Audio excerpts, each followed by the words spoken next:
Assalamualaikum semuanya, selamat siang. Saya Muhammad Rizky BP6, NIM 721352049. Saya akan menjelaskan tentang flowchart UTS Sistem Informasi Akuntansi. Yang pertama itu pada bagian gudang.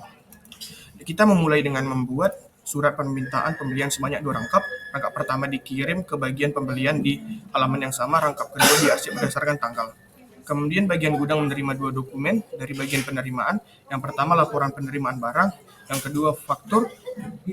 Dokumen laporan penerimaan barang di jurnal kartu di gudang diarsipkan berdasarkan tanggal. Dokumen yang kedua berupa faktur dikirimkan ke fungsi akuntansi dan diarsipkan berdasarkan nomor.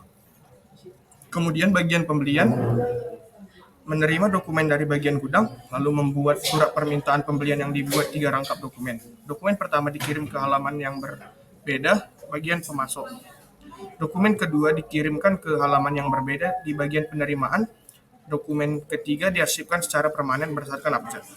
Bagian pengiriman menerima dokumen laporan penerimaan barang dari bagian penerimaan dan menerima faktur dari pemasok. Kemudian kedua dokumen tersebut dibandingkan dan membuat dokumen faktur serta LPB. Faktur tersebut dikirimkan ke fungsi akuntansi. LPB diarsipkan secara permanen berdasarkan abjad. Bagian penerimaan menerima surat order pembelian dari bagian pembelian, kemudian menerima barang dari pemasok dan membuat laporan penerimaan barang sebanyak 3 rangkap. Rangkap pertama dikirimkan ke bagian pengiriman, rangkap ketiga diarsipkan secara permanen berdasarkan tanggal. Dan dokumen SOP, rangkap kedua yang diterima dari bagian pembelian diarsipkan secara permanen berdasarkan tanggal. Kemudian pada bagian pemasok menerima rangkap pertama dari dokumen SOP yang dikirimkan bagian pembelian. Kemudian membuat pesanan pembelian serta membuat dokumen pesanan pembelian. Kemudian menyiapkan tanda terima dengan membuat dokumen tanda terima pemasok dan menyiapkan barang yang telah dipesan dengan membuat dokumen barang dan faktur.